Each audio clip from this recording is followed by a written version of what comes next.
할렐루야. 서로에게 평강의 복을 기원하는 마음으로 샬롬 인사 나누시기 바랍니다. 샬롬. 샬롬. 여러분 금요 제자 훈련에 잘 나오셨습니다. 숙제 검사 먼저 해야 되겠죠? 뭐였습니까? 로마서 5장 12절 말씀 한번 그 형식에 맞춰서 낭송해 보겠습니다. 시작. 로마서 5장 12절 말씀. 이러므로 한 사람으로 말미암아 죄가 세상에 들어오고 죄로 말미암아 사망이 왔나니 이와 같이 모든 사람이 죄를 지었으므로 사망이 모든 사람에게 이르렀느니라. 로마서 5장 12절 말씀. 아주 암송 잘하셨습니다. 다시 한번 자신 있게 틀려도 좋으니까 큰 목소리로 다시 한번 낭송하겠습니다. 시작. 로마서 5장 12절 말씀. 이러므로 한 사람으로 말미암아 죄가 세상에 들어오고 죄로 말미암아 사망이 왔나니 이와 같이 모든 사람이 죄를 지었으므로 사망이 모든 사람에게 이르렀느니라. 로마서 5장 12절 말씀. 아멘. 아주 숙제 잘 해오셨습니다. 오늘 진도 나가기 전에 광고 말씀을 좀 드려야 될 것 같네요. 금요 제자 훈련을 상반기 쭉 진행 중에 있는데 오늘로써 조기 종강을 좀 하려고 합니다. 짐작하시겠지만 제 건강이 따라주질 못해서 계속 진행하기에 좀 어려움이 있어요. 저를 위해서 많이 기도해 주시고 여러분의 사랑 때문에 제가 하나님의 은혜로 회복이 되고 있는데 제가 원하는 만큼 그런 속도로 회복이 이루어지지 못하고 있습니다. 조금씩 회복이 돼가고 있어요. 그래서 우리 이제 금요 제자 훈련은 조기 종강을 하고 언제 다시 재개하는가 하는 것은 추후에 여러분에게 알려드리도록 하겠습니다. 그 대신 다음 주부터는 우리 7시 반부터 8시 반까지 금요 찬양 기도회를 우리 최정원 목사님이 인도하시게 되겠습니다.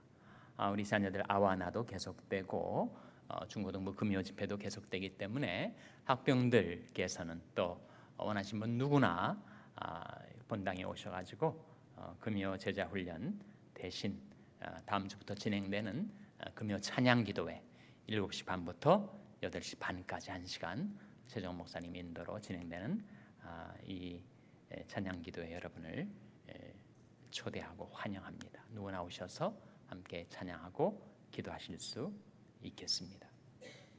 부족한 저를 위해서, 연약한 저를 위해서 여러분 계속 기도해 주시면 감사하겠습니다.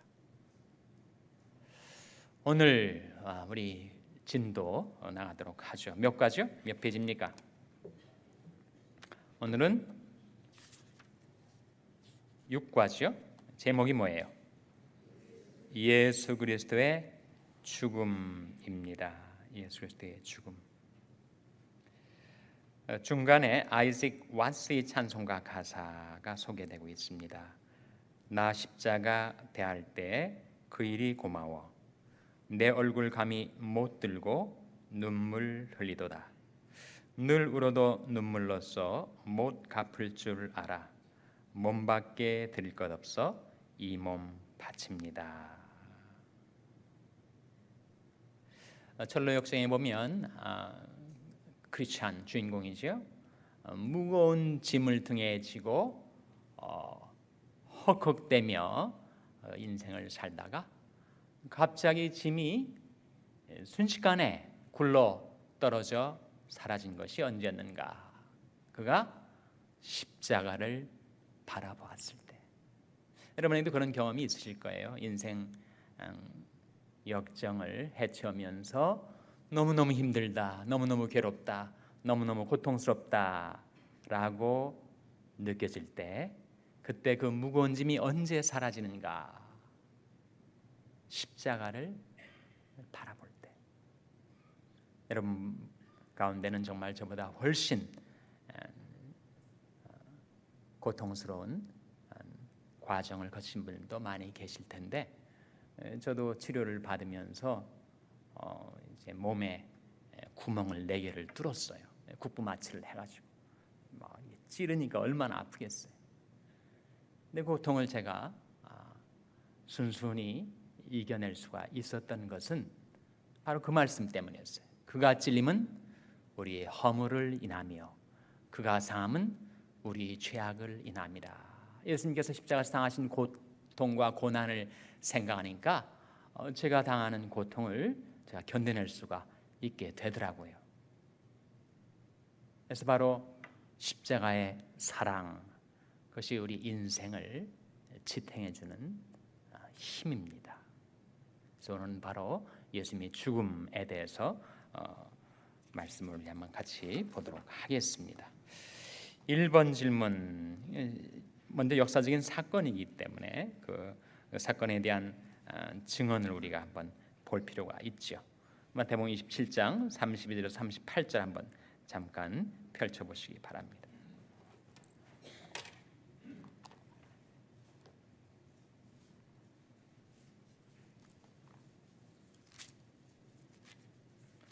마태복음 27장 32절에서 38절 찾으셨습니까? 찾으셨으면 한번 같이 읽겠습니다. 마태복음 27장 32절에서 38절 말씀을 교독하시겠습니다. 나가다가 시몬이라는 구레네 사람을 만나매 그를 억지로 같이 가게 하여 예수의 십자가를 지웠더라. 골고다 즉 해골이라는 곳에 이르러 쓸개탄 포도주를 예수께 주어 마시게 하려 하였더니 예수께서 맛보시고 마시고자 아니하시더라. 저희가 이 예수를 십자가에 못 박은 후에 그것을 제비 뽑아 거기 앉아 지키더라. 그 머리 위에 이는 유대인이 왕 예수라 쓴 죄패를 붙였더라. 다 같이 읽으시겠습니다. 이때 예수와 함께 강도 둘이 십자가에 못 박히니 하나는 우편에 하나는 좌편에 있더라. 성경의 예수님 고난을 증거하는 기록을 보면 결국 감상적이지 않습니다. 센티멘탈하지 않아요. 일어났던 사건을 객관적으로 담백한 필치로 그대로 그려내고 증거하고 있죠. 예수님이 워낙 육신이 힘이란 힘은 다 빠져나간 기진맥진 상태였기 때문에 십자가를 지고 한 발도 더 전진을 못하니까 로마 병정들이 그 운집한 군중 가운데 하나를 그냥 픽업한 거예요. 그 사람 이름이 뭐라고요? 시몬. 어느 나라 출신입니까? 구레네가 어디예요? 구레네는 사이리니라고 해서 지금이 리비아입니다. 북아프리카. 그 당시 지중해 연안에 사람들이 얼마나 많이 이동하고 또 교류했는가를 보여주는 대목이기도 하죠. 그래서 이 구레네 사람 시몬이 6월절을 맞이해서 예루살렘 순례객 중에 한 명이었겠죠. 근데 예루살렘에서 일어난 이 사건을 호기심을 가지고 바라보고 있는데 갑자기 느닷없이 로마 병정이 너 나와, 이 십자가 네가 져. 그렇게 된 거예요. 예수가 누구인지 영문도 모른 채 그렇게 징발을 당한 겁니다. 나중에 보면 로마서 16장에 알렉산더와 루포의 아버지로 이 구레네가 소개가 됩니다. 그 말은 뭐냐 하면 구레네가 이렇게 느닷없이 뜻도 모른 채 예수님 십자가를 졌다가 거기서 예수님을 알게 되는 거죠. 믿게 되는 겁니다. 그리고 그의 두 아들이 로마 교회의 아주 유력한 지도자들이 된 거죠. 그러니까 지금 구레네 사람 시몬이 예수님 십자가를 지게 된 것이 우연 같지만 필연이었다는 거죠. 하나님이 섭리 가운데서 그것은 그 시몬의 가정에 하나님의 구원을 가져다 주시기 위한 계기였다는 거죠. 그리고 이어지는 장면에 쓸개탄 포도주를 주님께 주었으나 주님이 그것을 거절을 하십니다. 그리고 또 뭐가 이루어지죠? 어떤 사건이 이루어집니까? 35절 한번 같이 읽겠습니다. 35절 시작. 저희가 예수를 십자가에 못 박은 후에 그 옷을 제비 뽑아 나누고, 예수님이 십자가에 못 박은 다음에 예수님이 입고 있었던 옷, 겉옷과 속옷을 가져다가 로마 병정들이 제비를 뽑아요.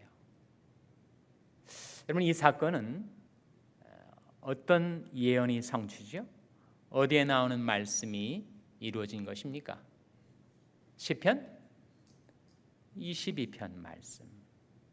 성경에서 예수님이 십자가의 고난을 가장 정확하게 마치 신문 기자가 그 사건을 아이 위트니스로 목격한 다음에 그대로 기록 전달해 주는 것처럼 그렇게 생생한 묘사로 예수님이 고난을 증거해 주는 두 개의 위대한 구약의 장이 있습니다. 몇 장이죠? 시편 22편하고 또 뭐겠습니까? 그건 좀 아셔야 되는데, 이사야 몇 장이에요? 이사야 53장. 참 우리는 들을 때마다 새롭고 볼 때마다 늘 참신해요. 여러 번 듣지만 늘 새롭게 우리는 들을 수가 있습니다.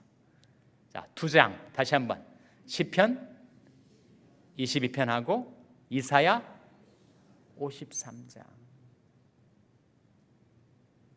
그 시편 22편을 한번 펼쳐보세요. 시편 22편.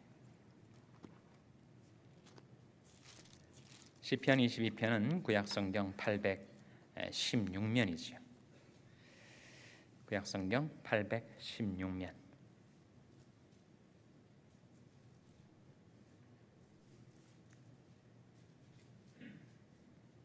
시편 22편 전체가 예수님의 순환, 예수님이 고난 받으심에 대한 예언의 말씀인데, 1절에 보시면 내 하나님이여 내 하나님이여 어찌 나를 버리셨나이까 하는 울부짖음이 나오죠. 예수님이 가상칠언 가운데 몇 원입니까? 몇 원이에요? 몇 번째 말씀이라는 것까지 우리가 기억을 해야 됩니까? 기억 안 하셔도 괜찮아요. 그것이 가상칠언 가운데 들어있는 제4언입니다. 제4언. 내 하나님이여 내 하나님이여 어찌하여 나를 버리셨나이까? 엘리 엘리 라마 사박다니. 그렇게 시작된 시편 22편에서 예수님이 십자가의 고난을 다음과 같이 증거합니다. 14절에 보시면 나는 물같이 쏟아졌으며, 주님의 몸에서 모든 피가 다 쏟아져 나오죠. 피와 물이 다 빠져나옵니다. 손과 발에 대못이 박히고 옆구리에 창에 찔리고 머리에 가시관이 씌어져서 주님이 생명이 다 쏟아져 나온 겁니다. 나는 물같이 쏟아졌으며 내 모든 뼈는 어그러졌으며. 어그러졌다가 뭐죠? 어그러졌다? 예수님의 그 많은 몸의 뼈 중에서 한 뼈도 꺾여지질 않았습니다. 나중에 확인 사살하려고 로마 병정들이 양옆에 있는 강도들 발을 꺾거든요. 거의 생명이 죽어가는 그 발을 꺾어 놓으니까 그냥 즉사하는 거죠. 예수님도 그렇게 발을 꺾으려고 왔는데 이미 죽었음을 알고 창으로 옆구리를 찌릅니다. 물과 피가 쏟아져 나오는 것이 확실한 사망 선고죠. 뼈는 꺾여지지 않았지만 주님의 모든 몸의 뼈가 어떻게 되었다고요? 어그러졌다. 무슨 말입니까? Out of joint, 뼈와 뼈가 전부 조인트로 연결이 되어 있는데 주님이 몸이 십자가에서 휘청 아래로 중력에 의해서 내려뜨려졌을 때 그때 뼈마디 뼈마디가 전부 다 빠져버렸다는 거예요. 내 모든 뼈는 어그러졌으며 내 마음은 촛밀 같아서 내 속에서 녹았으며 내 힘이 말라 질그릇 조각 같고 힘이 다 말라버렸단 말이에요. 내 혀가 이틀에 붙었나이다. 주께서 또 나를 사망의 진토에 두셨나이다. 개들이 나를 에워쌌으며 악한 무리가 나를 둘러 내 무엇을 찔렀다고요? 수족을, 손과 발을 대못으로 찌른 거지. 내가 내 모든 뼈를 셀 수 있나이다. 제가 나를 주목하여 보고 18절 같이 읽겠습니다. 시작. 내 겉옷을 나누며 속옷을 제비 뽑나이다. 마태복음 27장에서 방금 본 대로 로마 병정들이 자기들이 수브니어로 기념품으로 자기 로마에 가서 우리가 팔레스타인 땅에 있을 때 한 예수란 작자의 처형 사건을 우리가 실행을 했는데 그때 이게 우리 기념품이다. 그렇게 자랑하려고. 그래서 그들이 예수님이 입고 계셨던 겉옷을 나눕니다. 4개로 나눠가지고 하나씩 가져요. 속옷을 나누려고 했더니 이 통으로 짠 거기 때문에 못 나눈단 말이에요. 이거 누가 가질 건가? 제비를 뽑아요. 그래서 지금 십자가 앞에서 이루어진 사건이 그대로 지금 예언되고 있는 대목이죠. 제 대학 후배가 어릴 때부터 기독교 가정에서 자랐는데 예수님에 대해서 의구심을 갖게 됐어요. 의심을 하게 된 거예요. 정말 예수님이 하나님의 아들이신가? 아니면 성경을 미리 봐가지고 성경에 나온 대로 다 자기가 하나님이 아들인 것처럼 메시아인 양 그것을 다 실행해 보인 것은 아니었을까? 그 의심이 바로 이 대목에서 깨졌다고 간증을 하는 것을 제가 들었어요. 다른 모든 것들은 주님께서 자의식을 가지고 성경에 나온 대로 그대로 행할 수가 있겠지만 지금 십자가에 못 박혀서 죽어가는 예수님께서 어떻게 로마 병정들을 시켜가지고 내 겉옷을 나누고 속옷을 제비 뽑게 할 수가 있었겠는가? 무슨 예수님이 의지와는 전혀 상관없이 이루어진 외부의 사건이라는 거죠. 그 말씀을 통해서 자기 모든 의심을 버리고 예수님께 대한 믿음을 회복했다. 그런 얘기를 하는 것을 제가 들은 적이 있습니다. 그래서 십자가상에 이루어진 모든 사건들은 바로 예언의 성취라는 거죠.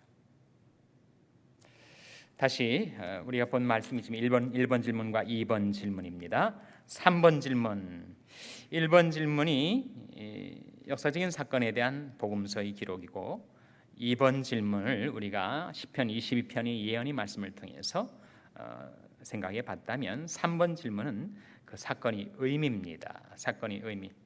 갈라디아서 3장 13절은 예수님의 죽음의 의미를 어떻게 설명하는가? 어떻게 설명하죠? 예수님이 십자가에서 뭘 받으셨다는 거예요? 저주를 받으셨다. 아니 하나님이 아들이 저주를 받으시다니 과연 성경에서 예수님이 저주받은 자라고 하는 기록이 있을까? 바로 이 갈라디아서 3장 13절이 예수님이 저주받으셨다라고 명백하게 기록하고 있습니다. 근데 그 저주가 무엇을 위한 저주라는 거예요? 누구를 대신하여 받은 저주라는 것입니까? 우리를 대신하여, 우리를 위해서. 그래서 내가 받을 그 율법의 저주를 예수님이 대신 받으심으로써 우리를 그 율법의 저주에서 건져내기 위함이었다 라고 그 십자가의 죽음의 의미를 밝히고 있습니다. 4번 마태복음 27장 46절 예수님 뭐라고 절규하셨죠? 엘리 엘리 라마 사박다니. 그 뜻이 뭐죠? 나의 하나님 나의 하나님 어찌하여 나를 버리셨나이까. 그가 하나님으로부터 버림당하신 것을 가장 괴로워한 이유는 어디에 있을까? 육체의 고통도 고통이지만 하나님께로부터 버림을 당하셨다. 참고구절로 요한복음 8장 29절이 나오지 않습니까? 어떤 말씀이죠? 나를 보내시니가 나와 함께 하시도다. 내가 항상 그의 기뻐하시는 일을 행함으로 나를 혼자 두지 아니하셨느니라. 그러니까 하나님과 예수님 사이 교통은 한 번도 단절된 적이 없었단 말이에요. 늘 하나님은 예수님과 함께 계셨는데 창세 전부터 단 한 번도 끊어진 적이 없었던 하나님과 예수님과의 교통이 단절되는 그 순간 왜 나를 버리셨나이까? 라는 유기의 절규가 버림받음의 절규가 터져나온 것이었단 말이죠. 왜 5번 질문에 평소에는 하나님을 아버지라고 부르셨는데 지금 나의 하나님 나의 하나님 어찌하여 나를 버리셨나이까? 라고 부르실까? 그것은 영원전부터 있었던 아버지와 아들의 관계가 아니고 그것은 천하를 공의로 심판하시는 심판주 하나님을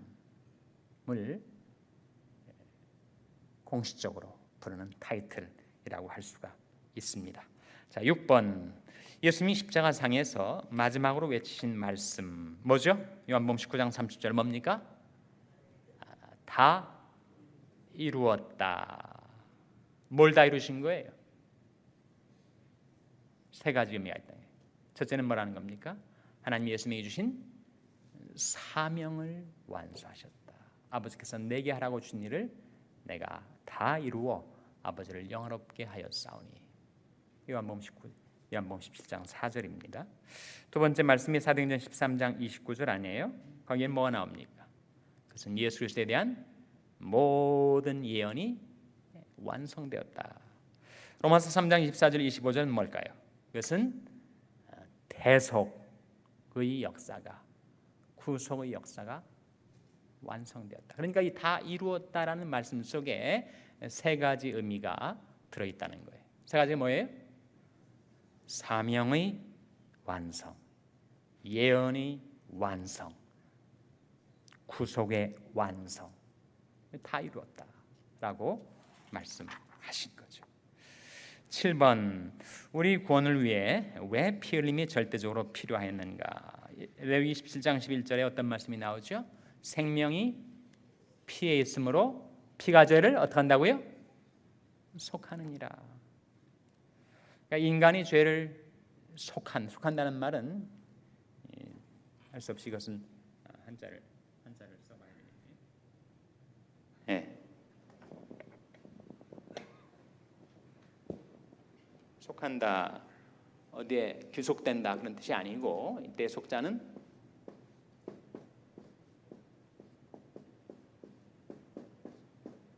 이 속자입니다. 어떤 수 있느냐면 속량하다, 값을 치르고 사는 걸 의미하죠. 그래서 생명이 피해 있기 때문에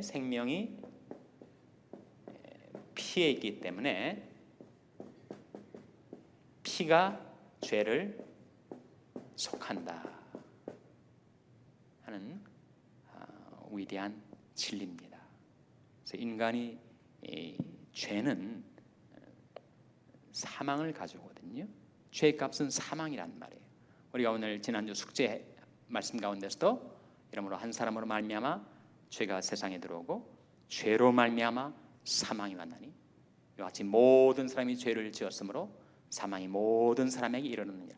죄는 필연적으로 사망을 동반한단 말이에요. 그래서 인간을 그 사망에서 건져주는 것, 인간을 죄에서 건져 주는 것은 바로 생명이 들어있는 피를 흘릴 때만 그것이 가능하다.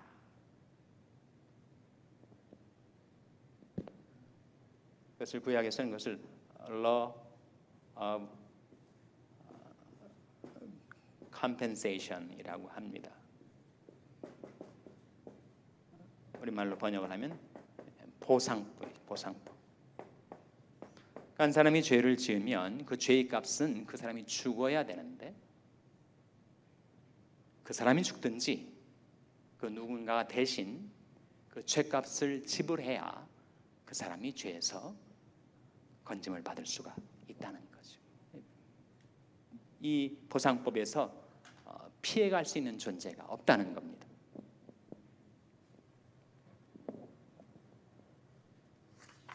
그래서 레위기서 17장 11절은 바로 그 말씀, 생명이 피에 있으므로 피가 죄를 속한다. 히브리서 9장 22절은 뭐죠? 피 흘림이 없은즉 뭐가 없어요? 삶이 없다. 피 흘림이 없은즉 누군가의 생명이 대신 흘려지지 않으면 죄값을 지불할 길이 없다. 요한복음 1장 29절은 뭐예요? 보라, 세상 죄를 지고 하는 하나님의 어린 양이로다. 예수님께서 저와 여러분 우리 모든 죄를 짊어지시고 그 고귀한 생명의 피를 십자가에서 흘리심으로 우리 죄값을 다 치르셨다. 다 이루셨다 이 의미죠. 자, 8번에 들어가서 구약시대의 제사는 어떤 점에서 불완전했어요? 구약시대의 제사는 어디에만 효력이 미칩니까? 이스라엘에만. 한국인, 미국인, 세상의 모든 이방 족속에게는 해당이 안 됐어요. 그리고 그 제사는 1년에 딱 하루 대속죄일 욤키프르에 들어가 가지고 대제사장이 속죄의 피를 흘려서 제사함을 받아 나오는데 효력이 얼마 동안만 유효합니까? 1년간. 1년 지나면 또 대속죄일에 또 가서 그 일을 했어야 했단 말이에요. 반면에 2번 질문, 예수님이 자기 피로 드린 제사는 어느 정도 완전한 것인가? 10절, 단번에 거룩함을 이루셨다. 12절, 영원한 제사를 드리셨다. 14절, 영원히 온전케 하셨다. 18절, 다시 제사 드릴 것이 없다.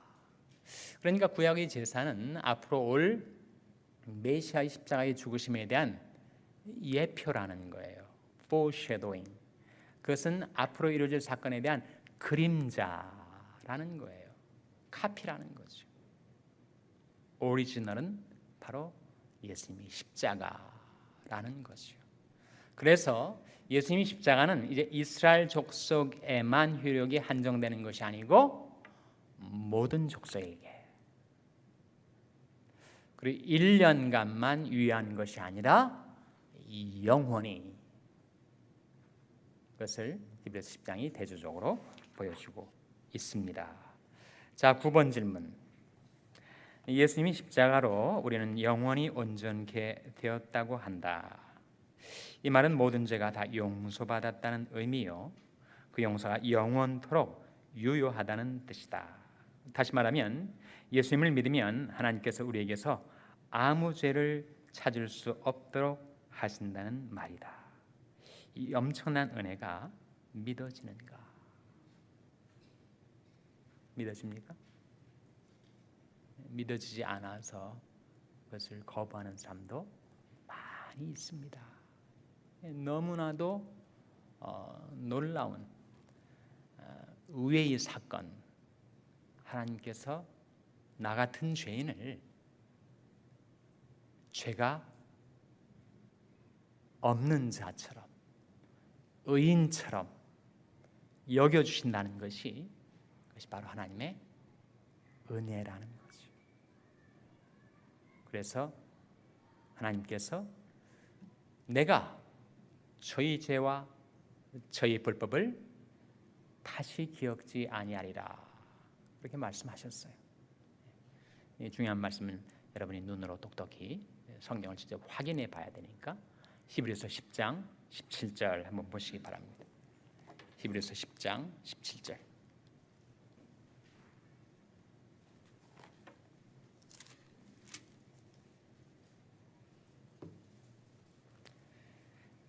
몇 페이지죠?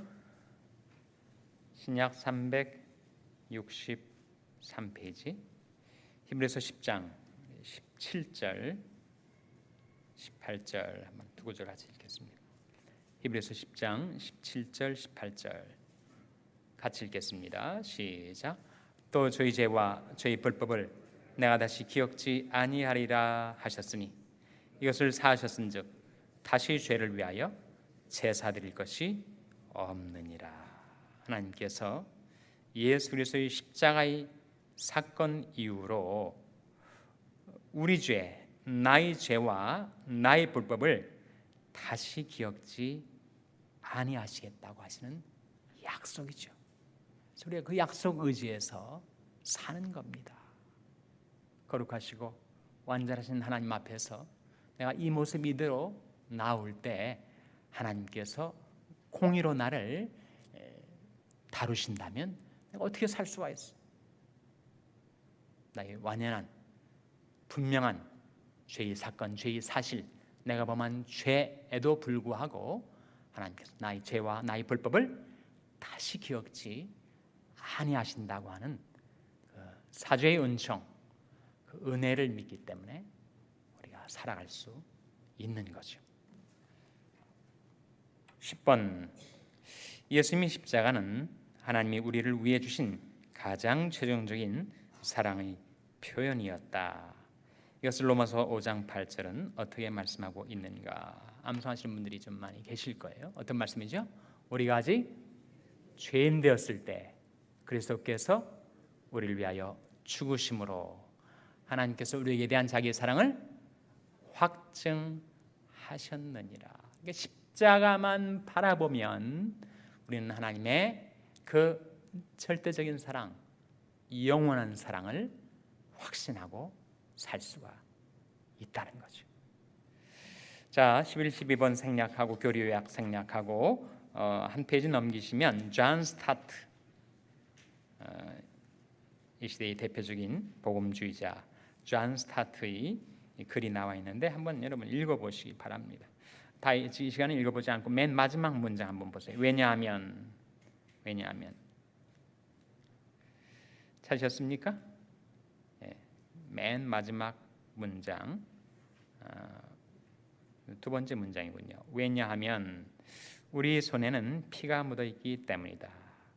우리가 십자가를 우리를 위한 어떤 것으로 보는 것에 앞서 우리는 십자가를 우리에 의하여 벌어진 일로 보아야만 한다. 이 어떤 말인지 금방 의미 파악이 안 되실지 몰라요. 그러니까 우리는 십자가를 항상 우리를 위해서 예수님이 나 대신 고난당하시고 나를 위해서 피를 흘리셨으니 정말 그 은혜에 감사하다라고 생각하는 데만 그칠 수가 있다는 거죠. 그것은 맞는 말이지만 그러나 우리가 십자가를 더 깊이 묵상하면 그 십자가에 주님을 죽음으로 몰아간 것이 누군가 로마의 병정들과 유대의 군중들, 로마의 총독과 유대 종교 대장들만인가? 만일 내가 거기에 있었다면 나 역시 나의 죄가 예수님을 십자가에 못 박으라고 외치지 않았겠는가? 십자가는 다만 우리를 위한 것일 뿐만 아니라 우리의 의한 것이라는 거죠. 우리를 위한 것임을 깨달을 때 우리는 십자가로 인한 하나님의 사랑에 감사를 드리게 되지만 우리의 의한 것, 나에 의해서 십자가가 있었다라는 것을 우리가 깊이 깨닫는다면 십자가는 우리를 어디로 인도합니까? 회개로 인도한다. 이 존 스타트가 하는 말이에요. 그래서 그 문장을 여러분 한번 집에 가시면 읽어보시고 묵상해 보시기를 바랍니다. 여기까지 우리가 하고 숙제는 그래도 내드려야 되죠. 숙제는 로마서 5장 8절입니다. 6과의 숙제 써드려야 되겠습니다.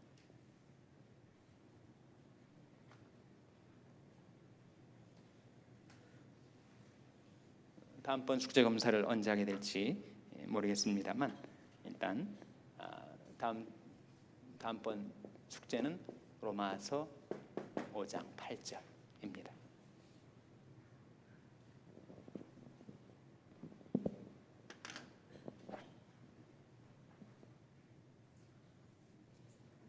아까 그 초두에 광고 말씀드렸기 때문에 좀 늦게 오신 분들 듣질 못하실지 몰라서 다시 한번 말씀을 드리면, 오늘로써 우리 금요 제자 훈련은 조기 종강을 합니다. 재개의 시점은 추후에 말씀드리도록 하겠습니다. 제 건강 때문에 이런 일정 변경을 하게 된 것에 대해서 여러분에게 사과의 말씀을 드리고요. 다음 주부터는 7시 반부터 8시 반까지 1시간 동안 우리 최정원 목사님이 인도하시는 금요 찬양 기도회로 진행을 하니까 여러분 자녀들과 함께 나오셔서 금요 집회 계속 참석해 주시기 바랍니다. 자, 오늘 말씀 기억하면서, 우리 좀 일찍 끝나는데 우리 오늘 말씀 기억하면서 우리 1분간 우리 합심해서 기도하고 제가 마무리 기도하도록 하겠습니다.